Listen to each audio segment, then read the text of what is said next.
সাকিব আল হাসান আর আমাদের আমরা যারা বসে আছি হয়তো সেম লাইনে নাই আমরা। ওর কন্ট্রিবিউশন বাংলাদেশ ক্রিকেটে কি এটা আমরা সবাই জানি, কিন্তু অনেকে হয়তো সামনে স্বীকার করি না, অনেকে হয়তো অনেকভাবে এই জিনিসটা ব্যাখ্যা করি, কিন্তু ডিপ ইনসাইড বোধে আমরা সবাই জানি সাকিব আল হাসানের কি কন্ট্রিবিউশন আছে বাংলাদেশের ক্রিকেট। আপনি জানেন this a politician, we all know তার বিরুদ্ধে একটা কেস হয়েছে, পলিটিশিয়ান, তো সবগুলো ব্যাপার মিলিয়ে সে হয়তো মনে করি নিরাপদ না। আমি এখনো ওর যে ব্যাটিং দেখেছি দুটো টেস্ট ম্যাচে, আমি রিসেন্টলি এরকম ব্যাটিং ওর দেখিনি, বেশ অনেক দিন এরকম দেখিনি। বাংলাদেশ ক্রিকেটের এক মোর দ্যান এ লেজেন্ড, সে একটা দুটা ফরম্যাট থেকে বিদায় নিতে চাচ্ছে। ওইটা আমি আমার ডিরেক্টর সবাই জানে, বাট আমিও তাদের ইনফর্ম করার চেষ্টা করেছি। আমার সাথে গতকাল গত পরশু 2 দফায় আলোচনা হয়েছে। এটা আমার নতুন করে কিছু বলার নাই। সাকিব ওর আমি ইন্টারভিউটা দেখেছি, আমার সাথে যেই কথাটা হয়েছে এক্স্যাক্টলি সেটাই তুলে ধরেছে, তো আমাকে এখানে নতুন করে অ্যাড করার কিছু নাই। সো এই মিসেলেনিয়াস আরো কিছু ডিসকাশন, আপনারা জানেন 4 ঘন্টা তো এই কটা জিনিস হবে না, বাট আরো ডিসকাশন হয়েছে ওগুলার ডিটেল না গেলাম। আমি তো আসলে কোনো এজেন্সি না, আসলে পুলিশ বা র্যাব, এটা আসলে এটা আমার হাতে না, আমার বা বিসিবির হাতে না। আসলে এটা আসলে পুরা ওই গভর্নমেন্ট লেভেল থেকে আসতে হবে। ওই নিরাপত্তা 2 রকম, একটা হলে গিয়ে আপনার ক্লিয়ারেন্স ফ্রম জানি না, ও হয়তো বলেছে, আর আরেকটা হলো গিয়ে আপনার মনে করেন আমাদের স্পেকটেটরও আছে, সেই ব্যাপারটা তার ডিসিশন নিতে হবে। এটা আসলে আমরা এটাতে তেমন পার্ট হতে পারবো না। আসলে এটা আমি এই মুহূর্তে আমরা কিছু বলতে পারবো না বোর্ড থেকে আমরা কি করতে পারি, বিকজ আমরা তো আসলে এরকম একজন ব্যক্তিগত মানুষকে নিরাপত্তা দেওয়ার মতো আমাদের নাই, মানে কি বলবো, অ্যাবিলিটি নাই আর কি বোর্ড। আসলে Shakib is going through a difficult phase of his life, সব দিক থেকেই। আমার আসলে খুব বেশি কিছু বলার ছিল না, তাকে বোঝানোর চেষ্টা করি নাই। সে যে কারণটা দেখিয়েছে যে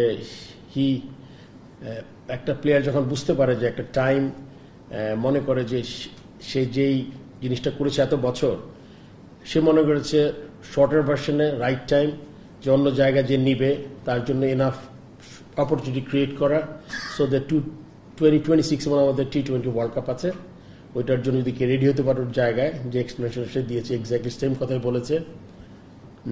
টেস্টের ব্যাপারে সে খেলতে চেয়েছিল, যেটা ঢাকা থেকে সে করতে চায়, এটাতে আমি সম্মান জানিয়েছি।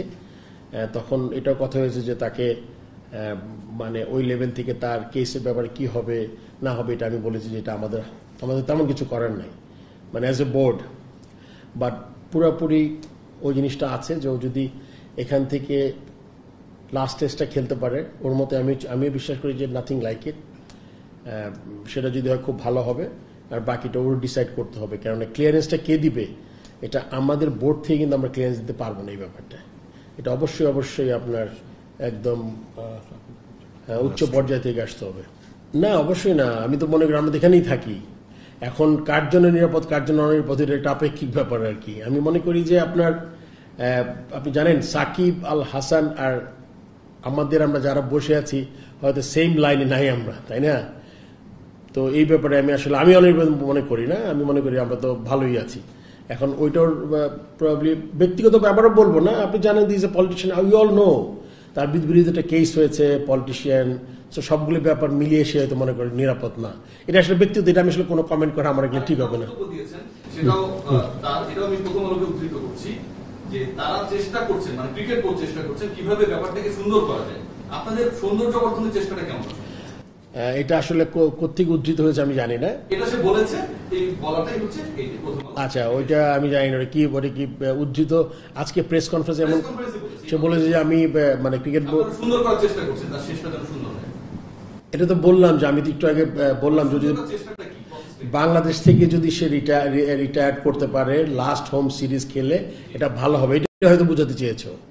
ইনজুরিটা আসলে ওর আঙ্গুলে একটু ইনজুরি ছিল, আমি শুনেছি। এটা হাতুরা সিংকে জিজ্ঞেস করতে হবে।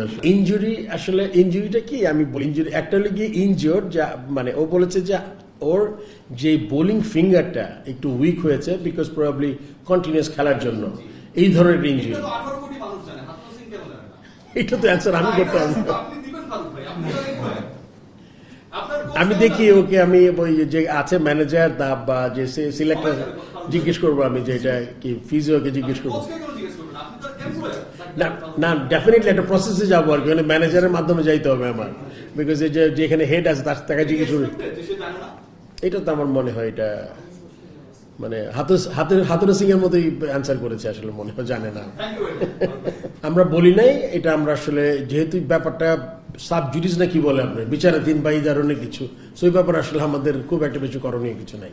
ঠিক আছে, is like legend for Bangladesh, I mean like. হ্যাঁ, সেক্ষেত্রে তো এই মুহূর্তে তো আসলে কিছু ভাবার নাই আসলে। ও যদি আসতে পারে, ও ইচ্ছা পোষণ করেছে, লাস্ট টেস্ট খেলতে চায় ও, ওইটা তখন ওই সিচুয়েশন যখন অ্যারাইজ করবে তখন আমরা এটা নিয়ে চিন্তা করবো। এই মুহূর্তে আসলে এটা এত আগে চিন্তা করতে চাই না।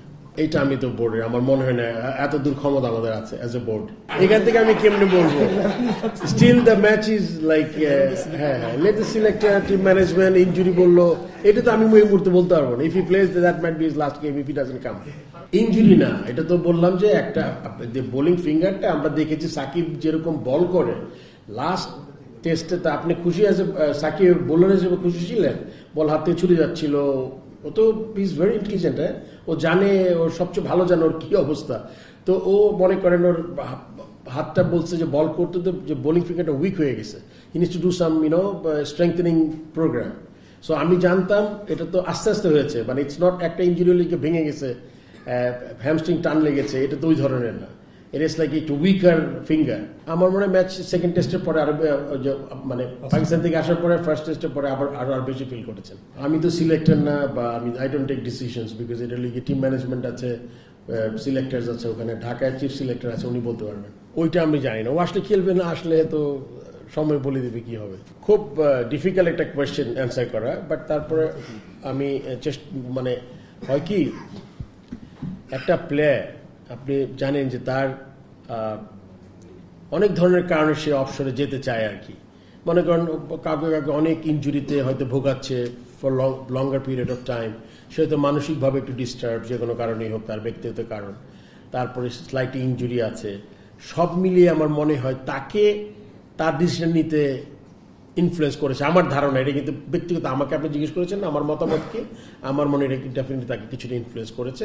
তার ক্যারিয়ার কত লম্বা হতো এটা আমি বলতে পারবো না, বাট মানুষজনের ডিসিশন নেয় তখন কিন্তু আপনি কি হয়, বেস্ট পসিবল সিচুয়েশন আমি বসে আমি চিন্তা করব, আমি ওই ম্যাচটা খেলে আমার সময় শেষ, নতুনদের চান্স দিই। এটার সাথে কিন্তু সাকিবের সিচুয়েশন হয়তো একটু ডিফারেন্ট, বাট এটা অ্যান্সার সাকিবই বেটার করতে পারবে। বুঝতে পেরেছি মনে আপনাকে?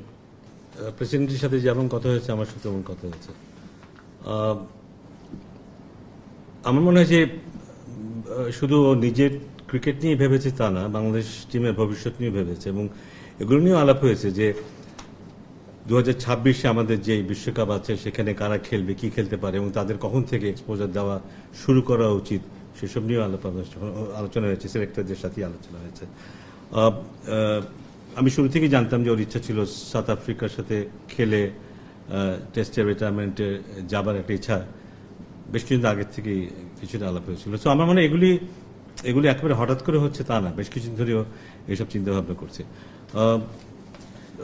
সব ঘটনা যদি নর্মাল থাকতো আমার মনে হয় তখন এরকম কিছু হওয়ার সম্ভাবনা থাকতো বোধহয়, কারণ নিজেও আস্তে আস্তে বোধহয় উপলব্ধি করছে যে ওর ফরম্যাট কমিয়ে দেয়া বা না কমালেও কম কম করে খেলা, সো দ্যাট ও নিজের সাথে ওর শারীরিক সক্ষমতার সাথে মিলিয়ে ও যেন ইন্টারন্যাশনাল ক্রিকেট খেলতে পারে।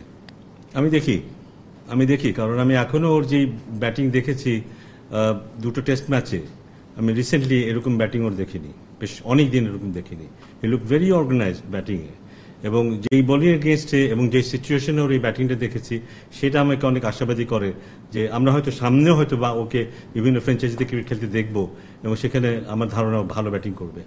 এখন আমরা যখন আজকে ওর ইন্টারভিউটা দেখছিলাম, ওর গলার ভাষাটা, গলার শটটা যদি আপনি একটু খেয়াল করে দেখেন, he still look very firm. আমি জানি ওর মনের মধ্যে অনেক কিছু যাচ্ছে, but he still sounded very firm. ওর কন্ট্রিবিউশন বাংলাদেশ ক্রিকেটে কি এটা আমরা সবাই জানি, কিন্তু অনেকে হয়তো সামনাসামনি স্বীকার করি না, অনেকে হয়তো অনেকভাবে এই জিনিসটা ব্যাখ্যা করি, কিন্তু ডিপ ইনসাইড বোধহয় আমরা সবাই জানি সাকিব আল হাসানের কি কন্ট্রিবিউশন আছে বাংলাদেশের ক্রিকেটে। একটা সময় হয়তো আমরা ভাবতামই যে না থাকলে কি হবে, বাট এটা অ্যাকচুয়ালি হয় না। একটা সময় আসবেই যখন একজন চলে যাবে, তার জায়গায় the game will still go on. তো আমাদের ক্ষেত্রে সেটাই হবে। আমি আশা করছি যে সাকিব চলে গেল, আমরা ভালো ক্রিকেটই খেলবো। বাট আমার মনে হয় সবার মনের মধ্যে কোনো না কোনোভাবে ও থেকে যাবে। কারো কাছে হয়তো ইতিবাচকভাবে থাকবে, কারো কাছে হয়তো নেতিবাচকভাবে থাকবে। বাট শেষটা ভালো হলে খুব ভালো হতো। শেষটা ভালো বলতে ঘরের মাটিতে যদি ও রিটায়ার করতে পারতো খুব ভালো হতো। সবার ভালোবাসা নিয়ে যদি ও রিটায়ার করতে পারতো খুব ভালো হতো। সেটা হয়নি, সেটা আমার জন্য একটা খেতে। কারণ শুধু খেলাটাই শেষ কথা নয়, একজন খেলোয়াড়ের কিন্তু খেলার বাইরেও একটা জীবন আছে, সেই জীবনটা খুব গুরুত্বপূর্ণ।